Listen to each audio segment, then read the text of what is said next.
I'd love if, you could just kind of share a little bit more about Do Amore's unique approach to making rings and, the Yeah. idea of making the world or making the rings to where you're helping the world instead of hurting it. Cool.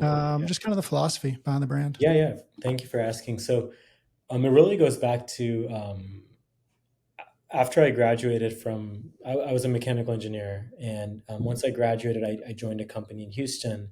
And on my second day of work, I was transferred to the middle of nowhere to drill oil and gas wells. And after like a few months of being stationed on this drilling rig, like you learn like it's really hard to drill for oil. It Yeah. takes like weeks and weeks, but you hit water within a few minutes. It's like really easy to drill for water. And having seen the water crisis when I was younger, it just really started to bother me because I was like, I can't believe there's people in developing countries that are dying from not having water when the water is like literally 30, 40 yards beneath where they walk every day. They just don't know how to get to it. So that just started to bother me. And I was just like, this is like really frustrating. Like I'm drilling here for weeks and weeks. And like, if I could just drill water for people, that'd be amazing. Right. And around the same time, I was looking for engagement rings for my now wife. And I would call stores like in the evening after work and I would, chat with their online tools. And every time I asked a question about ethics, I got the same 27 word scripted answer from every jewelry company. And like, I know those 27 words by heart now because I still see it all the time. And it was just like, man, like this is all just like a script. Like everyone's ethics policies were based on a fear of what if someone asks us a question about ethics, what do we say? It wasn't at the basis of the company. So I thought, these symbols of love should not come with questions of ethics. When I propose with the ring, not only is it not going to hurt the world, but it's actually going to help the world. And how can I do that?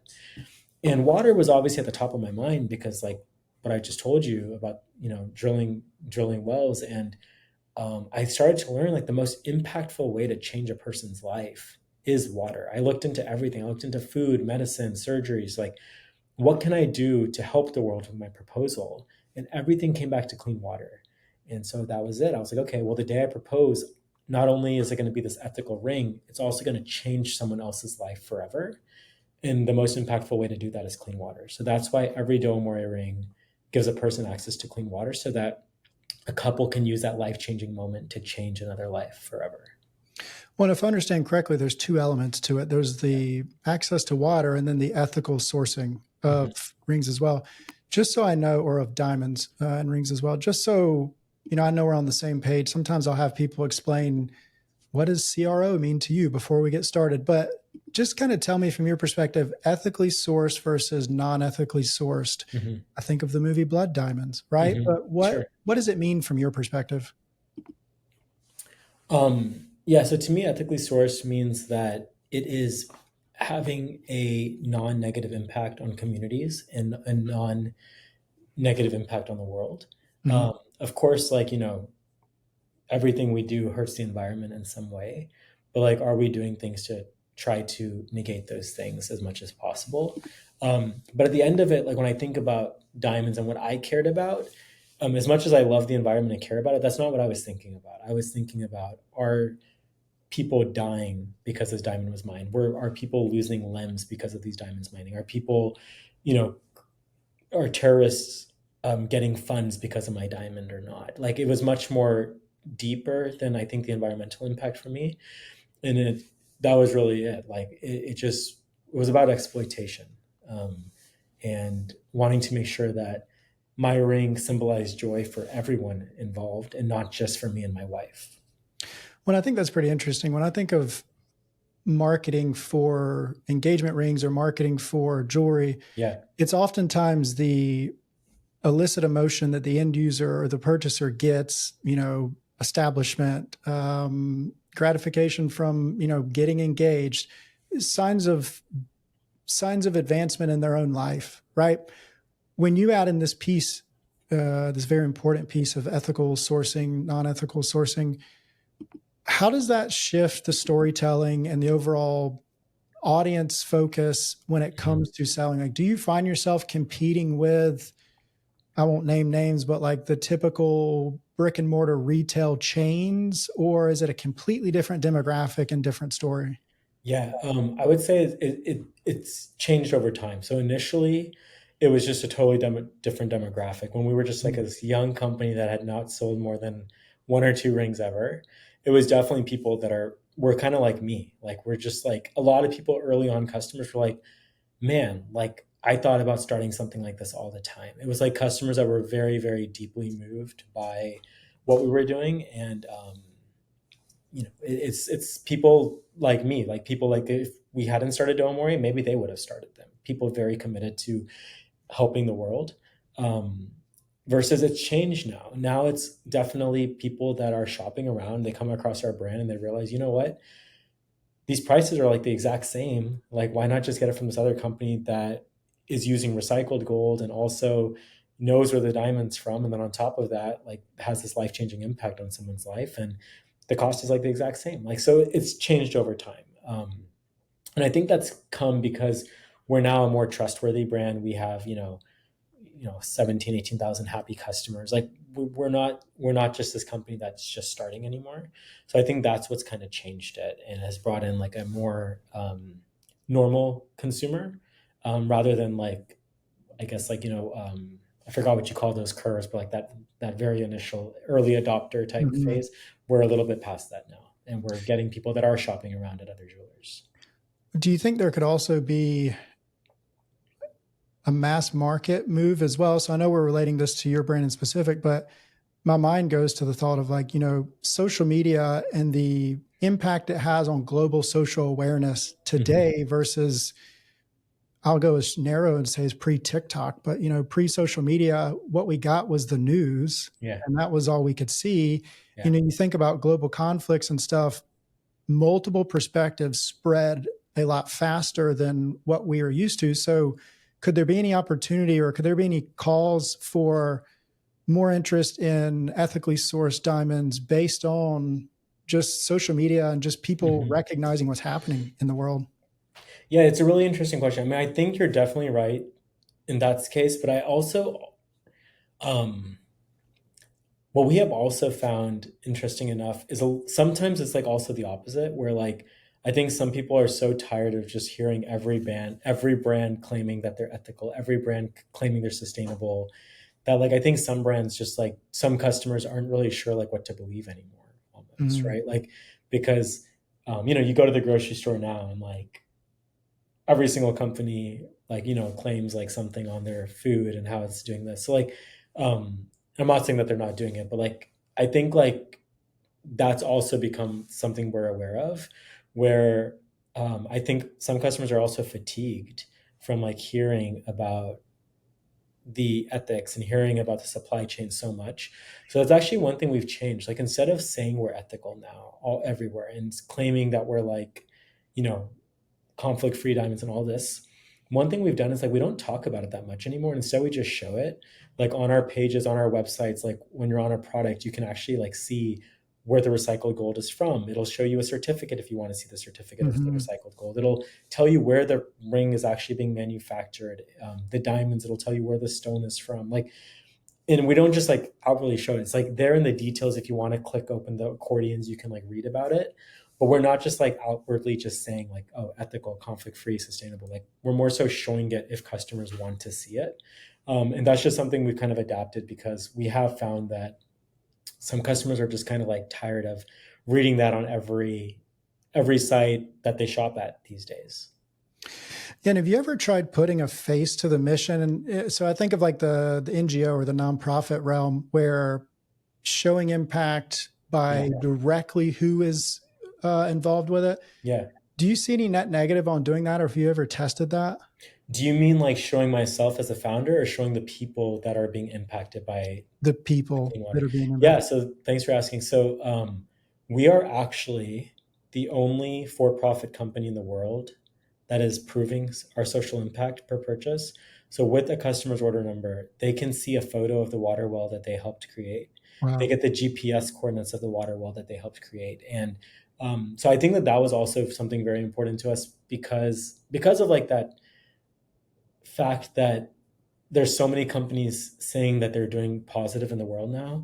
It was just like one of those things like we don't just want to say it, we just like want to show it, we want to show it. And so like on our website, after a customer orders, once their order ships, their order number is tied to a water project They can type in that order number. They can see the water well. They can see the GPS coordinates. They can see where the well is. They can see a picture of the actual project that they helped create. So that's one thing that's been important to us. And it's funny, like the organization we work with, Charity Water, their founder has a story because when he originally started giving GPS coordinates to people, a very like well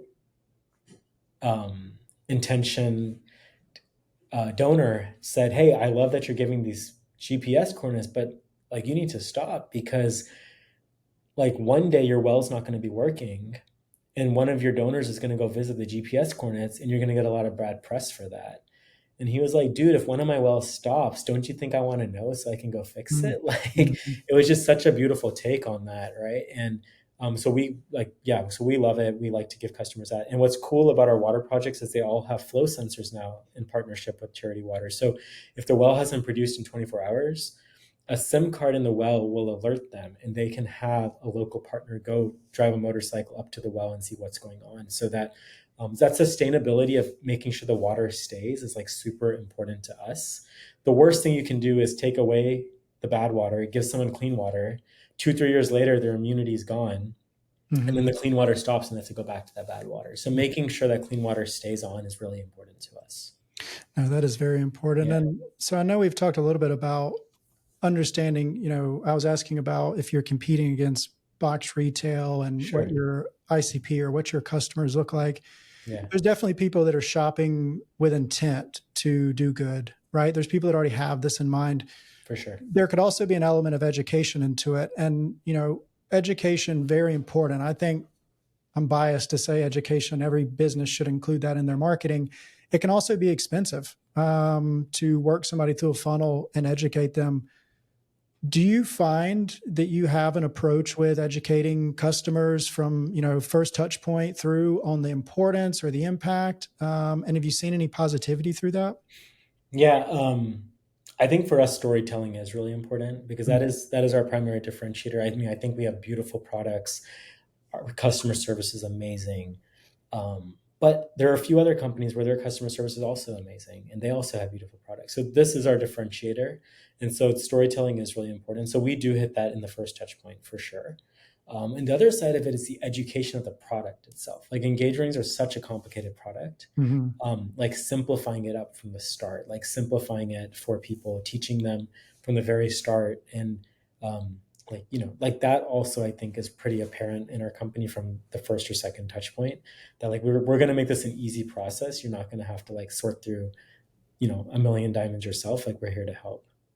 Yeah, and I saw on your website you have video consultations Hmm. for customer support. And thinking about a website that I shop on frequently, BH Photo Video, Nice. Yeah. they to me have amazing customer support to where you could during COVID, I know, get on video calls, but you'll call them, you'll tell them the project you're trying to do, they'll walk you through what might be Yeah. the best options and then fill your cart for you. So cool. Yeah. What have you always done video consultations? No, I mean, I think we were also, this became a new thing during COVID, and we've always been digital. So it's not Yeah. like our store closed down and we needed to do it. It's just like video technology became so much more accessible after COVID, and customers started having Zoom and like Mhm. before that, it was like not a lot of people had Skype. It was like Yeah. very different. So that made it easy. And what's cool about having like BH Photo Video and us is like having these higher average order values. It like allows us to put so much effort into one customer, and like our average order values in the thousands of dollars, right? So like we can put as much effort as we want. Like we have a small team, and like each team member can be committed to that customer and put in as much time as they want. None of our team is on commission at all. Their like only job is to give the customer the best service they need and treat them like like their sister or brother is getting engaged. So like it allows us to do that, and that's what's cool about having such a high AOV product for sure. And now that you do that, would you ever go back to not doing video consultations? Like, has it been a big needle mover? It's a good question. I would say like if we had to turn off video consultations because say Zoom started charging, Mhm. 100 grand a month or something crazy where we couldn't do it anymore. I don't think it would have that negative of an impact just because we have found a way to give amazing customer service through chat or through phone or through email. Like we're just so good at it. But video does make it a little bit easier for sure. And I feel like one of the great things about video is like there's a higher conversion rate associated with people that are scheduling a video call and hopping on versus a customer that's just like chatting in. There is a different level of conversion rate. They are a warmer customer for sure. Mm-hmm. Yeah. And your product is unique. I know at the time of recording this, we're a week after Black Friday, Cyber Monday, and Yeah. everybody's talking about discounts. I saw brands that were running 35-40% discounts, Yeah. huge markdowns. Your product's in a different category with Mhm. different implications Yeah. on discounting. The psychology behind discounting, tied into your product. What's your stance on it, or what's your mindset with that? Yeah. So at the time of this recording, over the years, we've never ran a single discount before. Mm, In fact, around Black Friday, we would actually tell customers to not purchase because diamond prices would be elevated because of all of the demand around this time. So mm, we kind of had a reverse psychology. This is the first year where we kind of were able to work with our suppliers and make sure they're not going to increase our pricing going into this week. And we got agreements signed and they agreed not to. This is the first year where we actually did not discourage people from buying around this time of year. And in fact, yeah, like I think like for us, when it comes to discounts, like we hate, like part of being ethical is being transparent. Like we mhm, talked about ethics with the jewelry and making sure the metal and the diamonds are clean, but there's also like this ethics about like consumers and like not misleading them. So for us, like we hate like marking up just to mark it down. Like that really bothers us. And we see it in our industry more than others because we don't have like with jewelry, you don't have like insane like 400 or 500% profit margins, right? Like mm. your margins are like relatively from store to store, except like the very like, renowned brands of the world that can charge crazy markups. Like everyone's like relatively similar, and there isn't that much margin to like you can't mark an engagement ring down like 50%. You just can't. Like you don't have that margin. So we see a lot of marking up to mark down, and that's just something that really bothers us. So we don't do discounting in that sense. And what we've done for the first time ever this year was we gave people, if they bought an engagement ring, we gave them a gift card to use in the future for their wedding band. And it was just something we wanted to do because like on in one side we wanted to offer them something, like they're choosing to buy with us on this promotional holiday. And even though technically if they did the math themselves, they would see, oh wait a second, Do Amore is actually the same price as other company just marked up to mark down.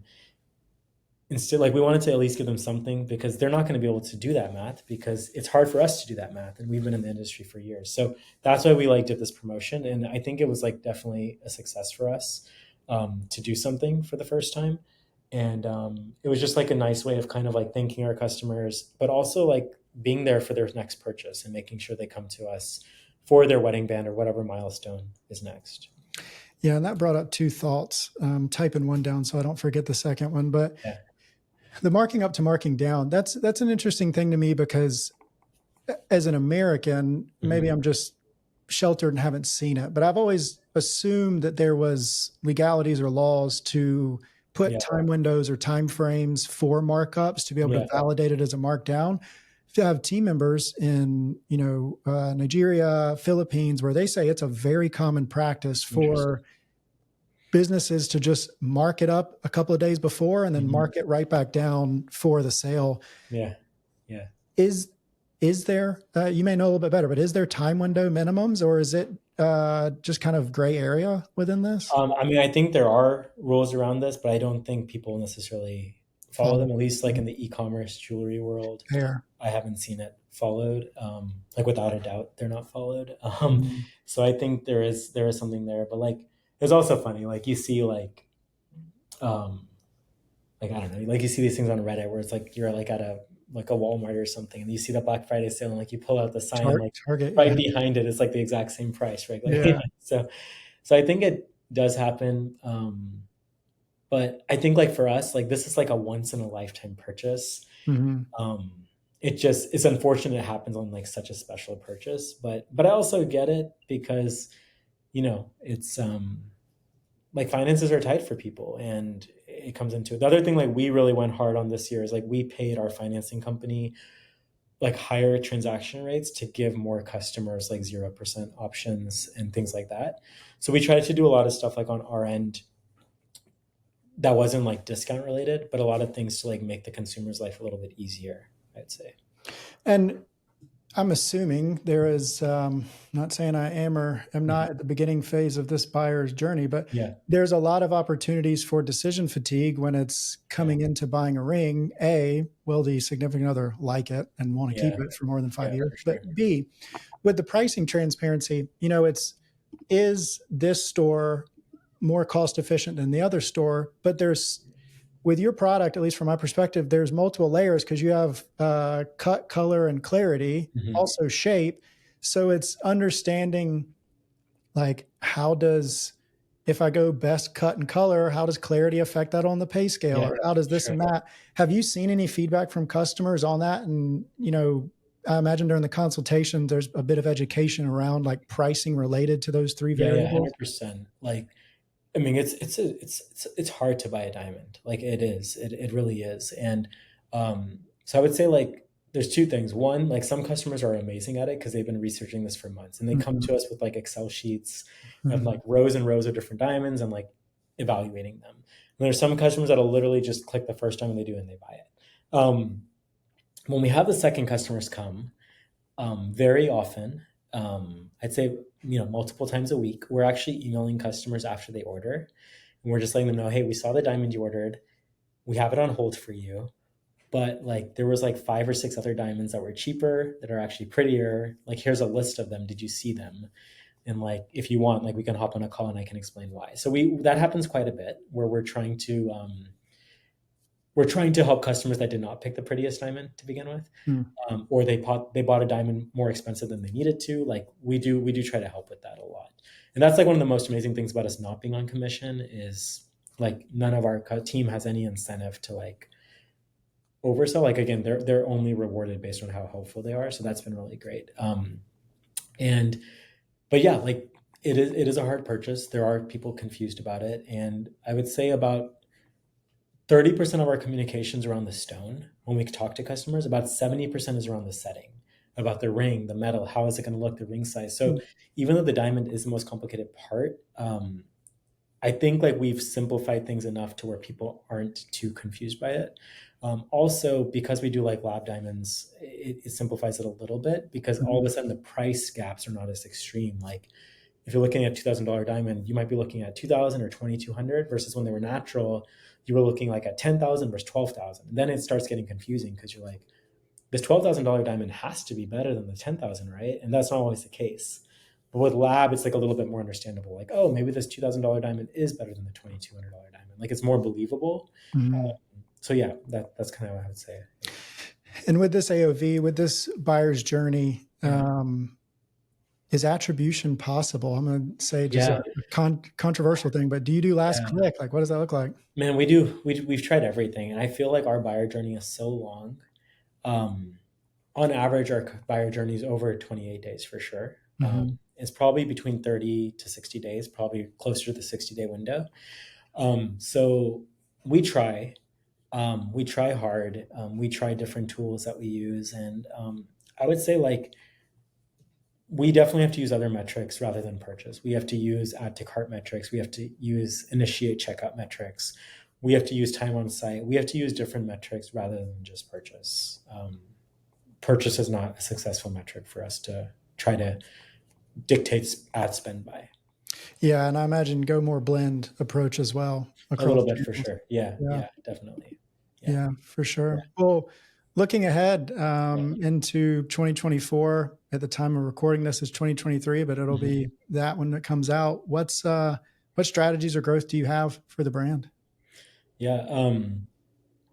I think like threefold. One, like we want to get really much. We want to get awesome with our creative in terms of, um, just really doing a great job with our creative to get people to notice our brand more on social, more thumbs up. Just really, really ace that. I feel like we've made improvements compared to last year, but we're still so far behind where we want to be. And that's like one thing we can easily change, like, right? So like we want to get really, really good with that. Um, the second thing is we want to start to do like CRO. We really want to get our conversion rate better. Um, there's like, with our product, even like a tenth of a percent is massive in conversion rate. In fact, a tenth of a percent with our product is probably a 50% increase in revenue, right? So like that we just have a huge opportunity, and just seeing like how confusing this purchase journey is, even though we've tried to make it awesome, I still think there's ample opportunity. So we really want to hone in on CRO. um, and it's just one of those things. Like if this was our store, if we were a grocery store, we would be watching how customers walk to the grocery store. We've Yeah, got to do go a to the better right. job. Yeah. We've got to do a better job than we are. um, so those are two of the main things, and I think the third thing would probably be just like, even furthering our, like finding a way to like continually like stand out compared to our competitors. um, and there's like three focus points we have on that. It's like, one, like even though we feel like we're now, without a doubt, I know we're the most ethical engagement company in the world, but there's still areas we can improve, so we want to continue to improve that. I also will say I believe we have the best customer service, but we still can improve that more. So there's still like areas of the company that we just want to improve internally. So those are the three focuses: CRO, better improving things in the company that are already good and making them great, and then the first one was creative. That customer service piece from an agency perspective, also from a D2C perspective, Yeah, has such a needle mover on referrals and lifetime value. mhm. And like that is Yeah, part of your marketing, is sure. that post-purchase experience. Yeah, no, it's great. And great. And like, and no, you're absolutely right. Like, I don't think I don't think of it that way, and maybe I should. But I think like the way we think about it is just like we all like have to call different companies all the Mhm. time and interact, and it's just gotten hard. It's just like it's become very difficult, and like we just don't want to give customers that difficulty. We want them to be able to text us, reach us, whatever they need. Mhm. But you're absolutely right. Like in the long run, it pays off without a doubt. Without a doubt, it pays off for sure. Yeah, keeping things human, Yeah, human connection. yeah. So, well, if you had to summarize everything we've discussed today into a marketing mindset, what mindset should listeners walk away from this episode with?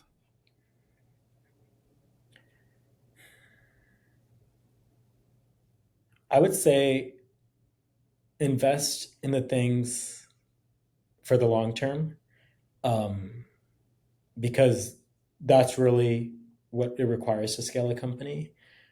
Doing things for the short term only helps in the short term, and then hurts in the long term. Versus doing things for the long term, it helps in the short term and long term. So definitely focusing on the long term. This isn't like the boom, cheap days of Facebook anymore. Like you have to think long term. And if you think long term, you're going to do right by your customers, you're going to do right by your team, and you're going to do right, for your own pocket too. Rest in peace to the 10x row a days guarantees of Facebook ads. Yes. And Yeah. Yeah. for anyone listening that's at the stage of figuring out what they would like to do in the marketing industry, from your perspective, what marketing role or roles do you think will have the highest demand opportunity in the next 3 to 5 years? I know a lot of people are talking about like creative right now. I think that that's going to continue. Like, I think finding ways to create amazing creative that's authentic. I think that authentic part's going to be important. And then I also think like there's got to be something around um, like really hitting intuitive design conversion rate optimization, like something around there, because um, out of the box, like, Shopify and all these things are amazing, but when you have anything slightly complex of a purchase, like an engagement ring, like all of that doesn't really help you anymore. And like really, marketers that can really get a handle on how to simplify hard things, I think would be really helpful. I don't know what you would call that position. In my head, it's like a CRO person or a design person, but I don't see that. I don't see those people going away. And I also don't see how AI is going to like, you know, necessarily, like AI can help a little bit, but it's going to be a tool that helps that person. It's not just going to like take over.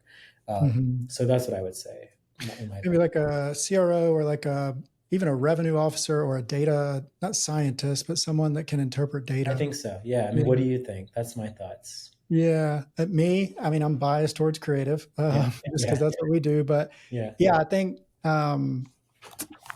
in the shorter term, because there's people talking about recession and stuff like that, a term I Mhm. keep hearing is cost optimization. So I Yeah. think that CRO and, optimizing the cost per click that you or the CPM you are getting is going Okay. to be continually important. Yeah. And lifetime value with that as well. But yeah, I agree. I think people understanding how to interpret data because we have so much of it, and Mhm. everybody for so many years has been so obsessed with just getting more and more data, but Yeah.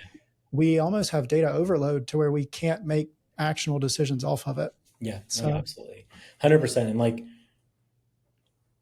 I feel like we've done a lot to like figure out that like our creative has to be improved by going through all that data. Like that's what we're mhm, feeling. So that's why creative would be one, and second would be yeah, something around the CRO. Yeah. for sure. And last question for you: where can listeners connect with you or learn more about your business? Yeah, for sure. So we're at doamore.com. That's DOAMORE. It's like do more with an A between the two words, since our rings do more. And so that's where you can find us. And yeah, or email Krish at doamore.com, or that's where you can find me. And always like happy to help anyone, especially like if it's in this arena of like starting a business or questions. I love to help. I love to mentor for sure. And especially companies that are like bootstrapped. That's where we're 100% bootstrapped, always have been. That's kind of like my soft spot, and I love it. Yeah. Well, Chris, this was a good Yeah. episode. I appreciate you coming on today. Colby, thanks so much, man. Appreciate it.